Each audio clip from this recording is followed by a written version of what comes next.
リサです。よろしくお願いします。澤野博之です。よろしくお願いします。はい、まず今回このレレベンシーズン2のお話をいただいた時にシーズン1澤野さんが担当されていて、でも世界観がめちゃめちゃ決まってたというか、もう世界観がバッチリハマっていたので、なんかそこでそれを崩していくよりも澤野さんと新しいことをやらせてもらえないかなということで、澤野さんにちょっとリサでやれることはなんかないですかって言ってご相談させてもらいました。はい、でさらに韓国原作ということもあって、シーズン1をトゥモローバイトギャザーさんとご一緒されてたから、なんか私もそういう意味で以前ご一緒させていただいたストレイキッズさんとご一緒できないかなというふうにストレイキッズさんの方にご相談させていただいた時に、フィリックスさんが来てくださったので、フィリックスさんにお願いしたいなと思って、この3人でというか、なんかコラボレーションできたらいいなって言って、お料理の素材を持って澤野さんにちょっとお料理お願いできますかってお願いしに行った感じでしたよね。そうですね、そうですね、はい。そうですね、なんかマリッサさんとコラボしたのは、一番最初は僕のヌジークっていうプロジェクトに、ガンダムナラティブか、その作品の時に、ご一緒したのが最初だったんで、割とあっという間になんか時間が経ったなって中でそうやってお話をいただけたんで、なんかめちゃくちゃ嬉しかったですけどね。はい。私は最近のその澤野さんの中のトレンドが結構ビートがしっかりしている、生楽器というよりはどちらかというと打ち込みというか、そういうもののトレンドが強いのかなって澤野さんの最近の楽曲を聴いていて感じていたので、なんかそういう、でも私の中でも結構なんだろうな、リズム、ベースリズムの中で上物が遊ぶ、歌が遊ぶっていうものを自分の中でも最近チャレンジしたいなと思っていた時期だったので、なんかそれを澤野さんとご一緒できたらなという心持ちでした。はい、打ち合わせしてで、もちろん今やっぱ自分の中で表現するサウンドっていうのもあったりはするので、それも踏まえてる部分と、あとリサさんがなんかこういう曲もなんか今後作りたいと思ってるとか、いろんなイメージも含めてなんかプレイリストとかなんか曲みたいなのを送ってもらって、でそれも踏まえて自分の中でダンサブルな部分と、ちょっとロック的な要素とかをうまく組み合わせた形で、リズムも立たせて、なおかつオレレベっていう作品の世界観もあるので、そのオープニングとして作っていけばいいかなと思って作っていった覚えはありますね。それと制作する途中で、曲が1個、これでいくってなってからもちょっとリサさんからここちょっとこういう風にしたいみたいな、最後のサビをちょっと四つ打ちとかにしたのも、よりダンサブルななんかリズム感を出したいっていうリサさんの要望もあって、それも面白いなと思ってやったり、またちょっと途中に作ったその最後サビに向かうなんか盛り上がりをつけたりとかするとか、そういうところとかもなんか話したりとかして、澤野さんが澤野さんが作ってくださった楽曲を最初に聴かせてもらった後に、ちょっと口出しさせてもらってもよろしいでしょうかって言ってそんなね、ご相談させてもらいましたよね。はい、しました。でもあれは結果的になんだろう、楽曲の展開としても、それでまたテレビサイズってなった時に、あの形にしたことは良かったなと思ってますよ。さすが。いやいや、さすが自分もプロデュースして指導されてる方だな。違いますよ。いや、澤野さんとなんかやらせてもらえるタイミングなんだったら、なんかやりたいなって思ってたことが7年分あったから。そうだからこれをこの機会に全部詰め込みたいなって思ってた気持ちが溢れました。本当ですか。ありがとうございます。そうですね。私も私で自分の活動として13年目13周年を迎えて、自分がこれからこの先じゃあ15周年20周年と迎えていくときに、どんな音楽を自分の名前として増やしていきたいか、どんなライブをしていきたいかって考えたときに、なんか跳ねるようなフロアを見てみたいなと思っていました。なんかどちらかというと勢いのあるなんていうんですか、縦乗りというかの楽曲がすごく多かったから、その中でもフロアが踊る姿を見たいと最近はすごく思っていたので、その中で澤野さんとご一緒させていただけるタイミングだったら、澤野さんやったらそれをロックも知って好きでいらっしゃるし、こういうダンスビートもすごくこう自分のものにされてるから、なんか沢野さんとやったらなんかそれをこう新しいけどちゃんとこうなんだろうロックが好きな人たちにも楽しんでもらえるような音楽ができるかなっていう期待もありました。ありがとうございますそうですね、俺レベらしいっていうか、それはなんかまあそんなに今までの作品に対してこの作品らしいってめちゃくちゃ考えて取り掛かるっていうよりは、やっていくうちにまあこういうサウンドがなってったら面白いのかなっていう風に模索しながらやってってるんで、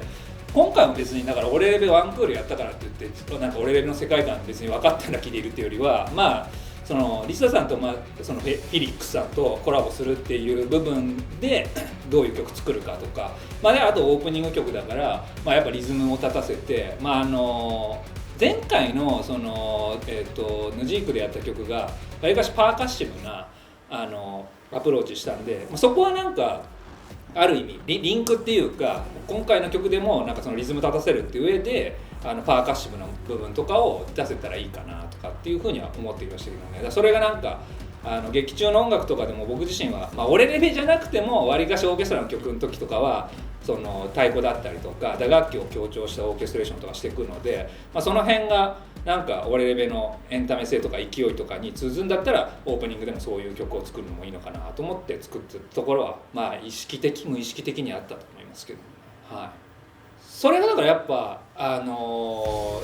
ックを歌われてるボーカリストっていうのがあるから、なんか完全なダンスサウンドよりもちょこっとロックを感じるっていうか、それはなんか自分自身もそういうものが好きっていうか、なんだろうな、僕自身が海外の音楽とかよく聞く時もめちゃくちゃ EDM のなんかダンスミュージックをバリバリ聴くというよりは、なんかバンドやってる人たちが EDM 取り入れたみたいなサウンドが好きなんで、それをなんか普段も素直にやってるんで、それをなんかリサさんの曲もなんかぶつければいいんじゃないかなっていうふうに思ってたところはあったかもしれないですけど、そうですね。なんか私がその沢野さんとご一緒した時に、その沢野さんだったらそこを引き出してくれるんじゃないかっていう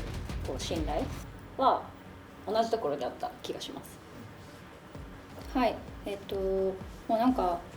そうまるで旬を過ぎたとか、なんかその作品をこう見てらっしゃる皆さんが旬くんのことかもみたいな、なんかそういうワード使いがまずすごくこう世界観をすごくこう寄らせてくれるというか、その見てる皆さんにもこう歌う私にもすごく寄り添ってくださっているなと感じています。でさらにそのレレベのすごく好きなところで、こう皆さんというかしゅんくんが特にこう傷を負って、その自分のその劣等感というか、もともとめちゃめちゃ弱かった彼がその劣等感を持っていた彼が強くなってその世界を見返していくというか、なんかそういうこう傷を負ったからこそ強くなっていく、その戦っていく上で自分がこう負った傷を持ったその弱さと強さがすごく表裏一体なことをこうすごく歌わせてくれているので、なんかそれは私にとってもこう歌う上で、私自身が歌をこう作っていく上でもすごく大切にしているところなので、本当に私にも作品にも寄り添ってくださっている歌詞だなと感じてました。めちゃくちゃ練習しましたそう歌いづらくてってことですか？いや、歌いづらくてって言ってないよなんかその歌い回しもその音のはめ方も、そのナラティブはそれこそ沢野さんが歌詞書いてくださってたから、そのどちらかというと日本語をこう伝えるこう発音の仕方、私も日本語で歌詞を書くので、日本語で伝える発音の仕方をこうずっとこう歌い鳴らしてきたんですけど、こうそれを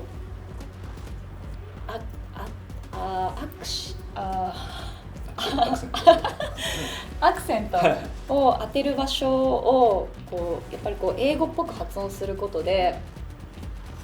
ここは発音しないんだみたいな、その表記としてはあるんだけど、そこを発音しないでこう並べるっていうのもすごく難しくて、なんかどうしてもこう日本語だと発音したくなっちゃうところも発音しないで進んでいく、あと言葉のアクセントとしてもちょっとこう変わってくるのが、こう自分の中でこうそれをこう取り入れて馴染ませるまでにすごく時間がかかりました。まあ確かに今回のはまあそのアクセントとか、まあ、そうグルーヴ重視してるところは確かに掴むの難しかったかもしれないですけども、でも全然さすが、いやそんなこと言っときながらめっちゃかっこよく歌われてたんで、よかった。なんか特に今回フィリックスさんもいらっしゃって、そのやっぱ彼のそのラップのところが日本語もあるけれど、やっぱりこう英語がすごくかっこよく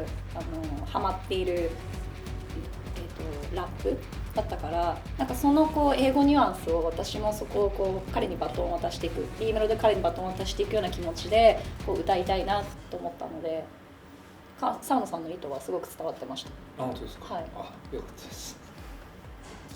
サビダッシュの The pain inside us should never go away なんですけど、なんかそれはこうやっぱ傷を、さっきもこう歌詞の好きなところでお話ししたんですけど、その傷を持った上でその傷が消えることもないから、でもそれでも行くんだみたいな、その決意がその一番高いメロディーを歌うフレーズに入っていて、なんかそれがすごくグッときました。傷を負った分強くなれるし、苦しい思いをした方がいいと私は自分自身で思っているから、なんかそういう自分の核の部分というかをこう自分自身として歌わせてくれたフレーズです。はい、今回こう私だけじゃないっていうところが結構大きくて、なんかきっと私一人でこの歌を担わなくてはいけなかったら多分もっとパワー押ししてたと思うんですよ。でもそのフィリックスさんの声を混ぜてくれる前提でその楽曲を作ってくださってたから、なんかこう自分が出るところと自分が出なくていいところっていう、こう歌の塩梅を、自分なりに解釈しながら歌いました。そうですね、ものすごい作ってる時も構成をなんかこうしなきゃっていうか、まあここに入ってくるかなみたいな感覚でやってっちゃうんで、でもなんか別にそこまで練ったことをいちいち考えすぎなくても、リサさんとフィリックスさんって、まあ、いわゆるリサさんは結構なんだろう、エッジの効いた歌声で、フィリックスさんはかなり低音を聞かせたっていうところで、その時点でかなりコントラストが出ると思ったんで、普通になんか作っていけばそこはなんかお二人の力で、まあ、2人の力に頼ってるってところですね。なんとかなるだろうと思ってるところもあったんで、だからまあその彼の、まあ、普段のそのストレイキッズとかで低いパートを担当してるっていうところは意識して作ったところはありますし、まあ、リサさんは逆にちょっとキー高いところで、なんか勢いよく歌うみたいなところは意識したところはあったと思うんですけども、構成自体はなんとなく作ってって、まあ、ここにラップが入ったら、またなんか展開として面白いんじゃないかなとか、まあ、最後は掛け合いになっていった方が2人の声がこうなんつうんだろう、左右にというか交互に出てくることでよりグルーヴも増すんじゃないかなみたいなのは考えてたと思いますけど、そうですね、私がその低音で歌うところって2番の B メロなんですけど、その2番の頭でフィリックスさんが結構勢いよくラップしてくれてるから、なんか安心してそこをこう私が歌うことを恐れずにいけたというか、なんか私すごくおせっかいだからなんか乗せたくなるんですよ。もっと楽しんでほしい、もっと食べてほしいみたいな。ね、サノさんこのビタミンめっちゃいいんですけどとかこれめっちゃ美味しいんですけどみたいな、こう楽しんでほしいっていうか、なんかもっと乗せたくなっちゃうから、なんか普段の私だったらきっとそのフィリックスさんがその1番2番のその A メロを彼の持ち味である低音を持っていったのであれば、きっとその B メロももうちょっとこう勢いのある、歌い方をしなくてはならないと思ってたと思うんですけど、でもそこでこうフィリックスさんが勢いのあるかっこいい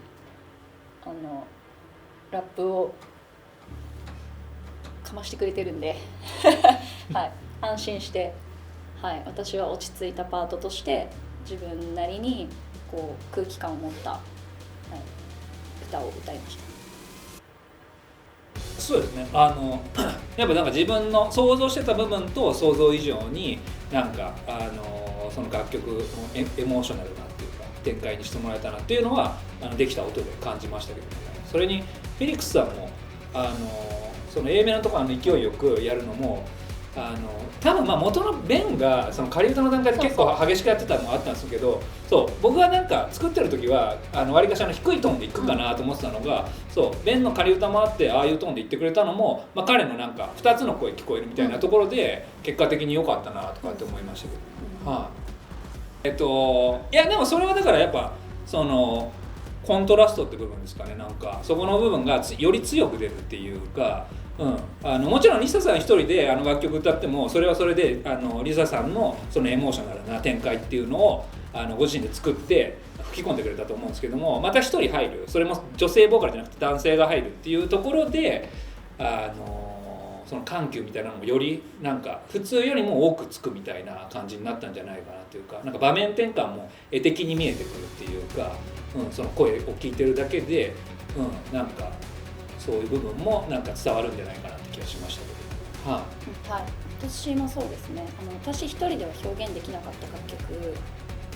が完成したなと思います。澤野さんが作ってくださった楽曲を私一人でもちろんかっこよくできたけど、でもそこに彼が加わってくれることによってなんか本当に3人が混ざらないとできないような楽曲ができたから、すごく貴重な体験でした。今それこそコメントでもお話ししましたけど、最初の本当にそれぞれの道を開拓して、澤野さんは澤野さんで本当にこの7年の時の中ですごく進化されているし、なんか多分常に自分の中の大きな軸としてすごいそういう熱いロックというかロックなヘビーなサウンドのものが好きだということは根底にありつつ、澤野さん自身がすごく進化されているから、このタイミングで私自身がやりたかったことでもまだできてなかったことがご一緒できたのは、なんか澤野さんがそこを一歩踏み出させてくれたなっていう感じです。ありがとうございます。いや僕はやっぱなんか久しぶりにご一緒できたのがめちゃくちゃ嬉しかったですし、っていうかなんかなんつうんだろう、その改めて僕はなんかリサさんっていろんなサウンドになんか